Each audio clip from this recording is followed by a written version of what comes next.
Viewers, welcome back to my channel Passion for English Literature. Now I am going to make the 6th video of the epic Paradise Lost Book 1 written by John Milton.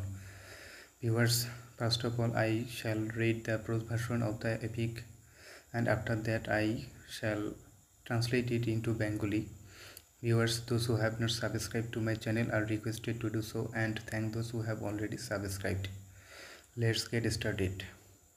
Milton's religiosity is evident here. মিল্টনের ধার্মিকতা এখানে স্পষ্ট and there is an implicit acquiescence in God's action এবং ঈশ্বর যে পদক্ষেপ বা ঈশ্বর যে কাজ করে সেই কাজে হলো মিল্টনের একটা পরোক্ষভাবে মৌনসম্মতি আছে। Disobedience to God will be punished, অর্থাৎ ঈশ্বরের প্রতি অবাধ্য হলে বা ঈশ্বরের কাছে অবাধ্য হলে তার শাস্তি হবে। Sin is followed by punishment, পাপের পরেই শাস্তি হবে, অর্থাৎ পাপের পরেই শাস্তি আসে। This is the basic moral law, এটাই হচ্ছে মৌলিক নৈতিক সূত্র। Satan's mental perversity blinded his reason, সাতানের মানসিক বিকৃতি তার যুক্তি তার বুদ্ধিকে অন্ধ করে দিয়েছিল। হি রিভোল্টেড অ্যাগেনস্ট গড, সে ঈশ্বরের বিরুদ্ধে বিদ্রোহ করেছিল। And was therefore thrown to eternal misery in the bottomless pit, এবং এর ফলে সে হলো তলাবিহীন গর্তের মধ্যে চিরকাল কষ্টে তাকে নিক্ষেপ করা হয়েছিল। By placing the punishment before the crime, অর্থাৎ অপরাধের সামনে শাস্তি স্থাপন করে Milton makes the punishment the measure of the crime, Milton শাস্তিকে অপরাধ নিয়ন্ত্রণের পদক্ষেপ করে তুলেছিল। After their expulsion from heaven, স্বর্গ থেকে সাতান এবং তার অনুসারীদের নিক্ষেপের পরে Satan and his followers are seen lying, Satan এবং তার অনুসারীরা হলো পড়ে আছে in a semi conscious state, অর্থাৎ অর্ধ সচেতন অবস্থায়। অর্থাৎ সাতানকে এবং তার অনুসারীদেরকে স্বর্গ থেকে বহিষ্কার করার পর বের করে দেওয়ার পর অর্ধ সচেতন অবস্থায় সাতান এবং সাতানের অনুসারীরা হলো যে পড়ে আছে, অর্ধ সচেতন অবস্থায় পড়ে আছে। On the fiery lake of hell for 9 days, 9 দিন ধরে নরকের এই আগুনের রোদে অর্ধ সচেতন অবস্থায় পড়ে আছে। Satan is the first to recover from his stupor, সাতানই হচ্ছে প্রথম যে তার এই অর্ধ সচেতন অবস্থা থেকে জেগে উঠেছিল বা মুক্তি লাভ করেছিল। ক্যাস্টিং হিজ সরফুল আইস অ্যারাউন্ড, চারিদিকে তার দুঃখপূর্ণ চোখ নিক্ষেপ করে বা চারিদিকে তার দুঃখপূর্ণ দৃষ্টি নিক্ষেপ করে। He sees that hell is burning like one great furnace, সে দেখে যে নরক একটা বড় চুল্লির মতো জ্বলতেছে। Yet is emitting no light, তবু কোনো আলো নির্গত করতেছে না, অর্থাৎ চারিদিকে শুধু আলো যে মানে জ্বলতেছে কিন্তু কোথাও কোনো আলো নেই, অর্থাৎ অগ্নিশিখা আছে কিন্তু আলো নেই।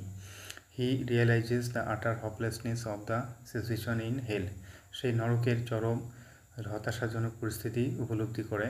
which was designed by God as a place for the punishment of the rebel angels, যে নরক হচ্ছে বিদ্রোহী স্বর্গদূতদের শাস্তির স্থান হিসেবে ঈশ্বর নির্ধারণ করেছিল।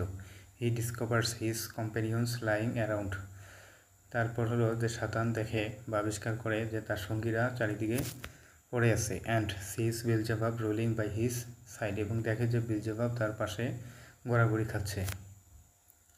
সাতান feels that he was destined to incur greater anger of God, Satan অনুভব করে যে ঈশ্বরের ভীষণ রাগ তোলা তার ভাগ্যে ছিল। When he awaken from his stupor, যখন তার এই অবসন্নতা বা হলো যে তার অর্ধ সচেতন অবস্থা থেকে সে হলো জেগে উঠল। He realised the loss of heavenly bliss and the pain of hell, আচ্ছা যখন সে তার এই অবসন্নতা থেকে বা অর্ধ সচেতন অবস্থা থেকে জেগে উঠল তখন সে উপলব্ধি করলো যে সে স্বর্গসুখ হারিয়েছে এবং সে হলো নরকের বেদনা অনুভব করতেছে। That he was to endure for ever, যে নরকের যন্ত্রণা তাকে চিরকাল ভোগ করতে হবে। দিস মেড হিম মিজারেবল, এই ঘটনায় বা এই চিন্তায় তাকে হলো যে আরও দুর্দশাগ্রস্ত করে তুলেছিল। He looks all around himself, সে তার চারিদিকে তাকালো। And notices his miserable surroundings, এবং দেখলো যে তার চারপাশে খুবই করুণ অবস্থা। His eyes shows that many emotions are passing through his mind, তার চোখ দেখায় যে অনেক আবেগ অনুভূতি তার মনের ভিতর দিয়ে অতিবাহিত হচ্ছে। হি ইজ সাফারিং ইন্টেন্সলি, সে ভীষণভাবে যে কষ্ট ভোগ করতেছে। Yet Satan is as proud as ever, তবুও সাতান আগের মতোই যে গর্বিত অহংকারী। And hates God with no less bitter than before, এবং পূর্বের থেকে কম তিক্ততা নিয়ে ঈশ্বরকে ঘৃণা করে না, অর্থাৎ আগের মতোই সে তিক্ততা নিয়ে ঈশ্বরকে ঘৃণা করে। His sufferings do not make him humble and repentant, তার দুঃখ কষ্ট সাতানকে বিনয়ী এবং অনুতপ্ত করে তোলে না।